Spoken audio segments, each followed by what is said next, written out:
제1독서 사도행전의 말씀입니다. 오순절에 베드로가 11사도와 함께 일어나 목소리를 높여 말하였다. 유다인들과 모든 예루살렘 주민 여러분, 여러분은 이 사실을 알아야 합니다. 내 말을 귀담아 들으십시오.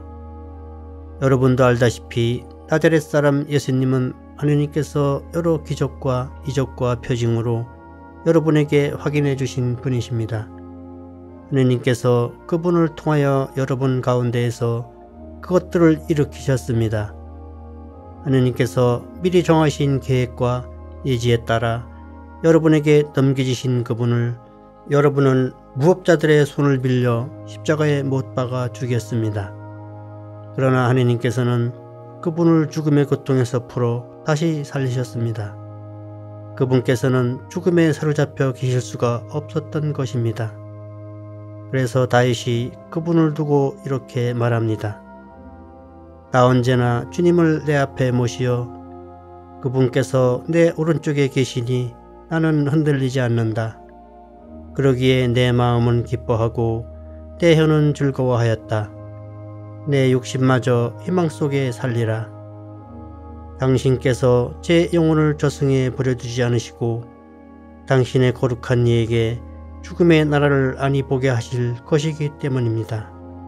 당신은 저에게 생명의 길을 가르쳐 주신 분, 당신 면전에서 저를 기쁨으로 가득 채우실 것입니다. 형제 여러분, 나는 다윗 조상에 관하여 여러분에게 자신 있게 말할 수 있습니다.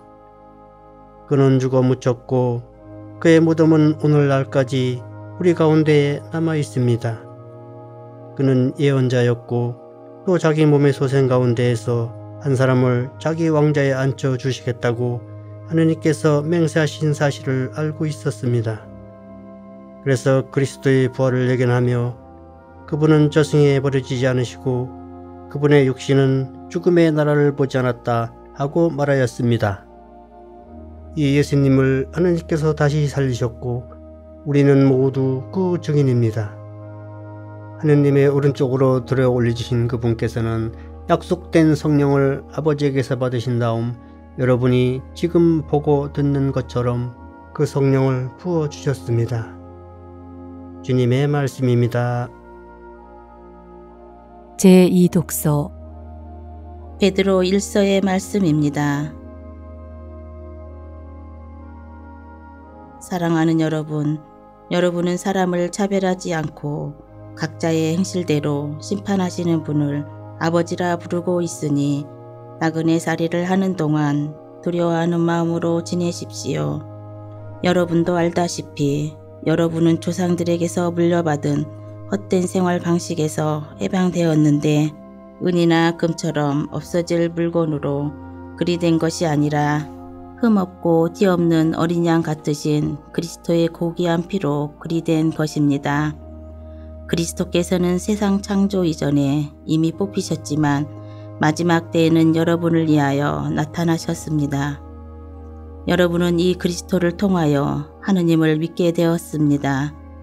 하느님께서는 그분을 죽은 이들 가운데서 일으키시고 영광을 주시어 여러분의 믿음과 희망이 하느님을 향하게 해 주셨습니다. 주님의 말씀입니다.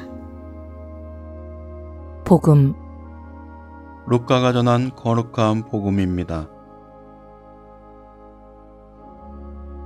주간 첫날, 바로 그날 예수님의 제자들 가운데 두 사람이 예루살렘에서 예순 스타디온 떨어진 엠마오라는 마을로 가고 있었다. 그들은 그동안 일어난 모든 일에 관하여 서로 이야기하였다. 그렇게 이야기하고 토론하는데 바로 예수님께서 가까이 가시어 그들과 함께 걸으셨다. 그들은 눈이 가리어 그분을 알아보지 못하였다. 예수님께서 그들에게 걸어가면서 무슨 말을 서로 주고받느냐 하고 물으시자 그들은 침통한 표정을 한 채 멈추어 섰다. 그들 가운데 한 사람 클레오파스라는 이가 예수님께 예루살렘에 머물렀으면서 이 며칠 동안 그곳에서 일어난 일을 혼자만 모른다는 말입니까? 하고 말하였다. 예수님께서 무슨 일이냐 하시자 그들이 그분께 말하였다. 나자렛 사람 예수님에 관한 일입니다.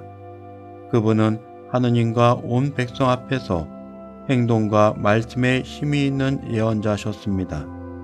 그런데 우리의 수석 사제들과 지도자들이 그분을 넘겨 사형 선고를 받아 십자가에 못 박히시게 하였습니다. 우리는 그분이야말로 이스라엘을 해방하실 분이라고 기대하였습니다. 그 일이 일어난 지도 벌써 사흘째가 됩니다. 그런데 우리 가운데 몇몇 여자가 우리를 깜짝 놀라게 하였습니다.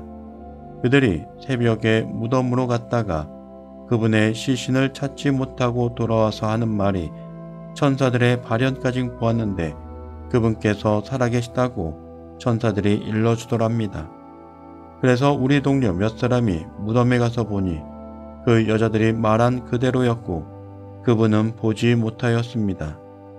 그때 예수님께서 그들에게 이르셨다. 아, 어리석은 자들아, 예언자들이 말한 모든 것을 믿는데 마음이 어찌 이리 굼뜨냐. 그리스도는 그러한 고난을 겪고서 자기의 영광 속에 들어가야 하는 것이 아니냐. 그리고 이어서 모세와 모든 예언자로부터 시작하여 성경 전체에 걸쳐 당신에 관한 기록들을 그들에게 설명해 주셨다.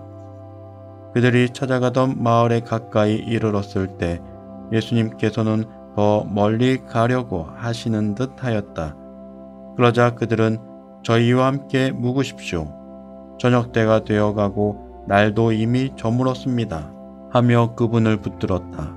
그래서 예수님께서는 그들과 함께 묵으시려고 그 집에 들어가셨다. 그들과 함께 식탁에 앉으셨을 때 예수님께서는 빵을 들고 찬미를 드리신 다음 그것을 떼어 그들에게 나누어 주셨다. 그러자 그들의 눈이 열려 예수님을 알아보았다. 그러나 그분께서는 그들에게서 사라지셨다. 그들은 서로 말하였다. 길에서 우리에게 말씀하실 때나 성경을 풀이해 주실 때 속에서 우리 마음이 타오르지 않았던가. 그들이 곧바로 일어나 예루살렘으로 돌아가 보니 11 제자와 동료들이 모여 정녕 주님께서 되살아나시어 시몬에게 나타나셨다 하고 말하고 있었다. 그들도 길에서 겪은 일과 빵을 떼실 때 그분을 알아보게 된 일을 이야기해 주었다. 주님의 말씀입니다.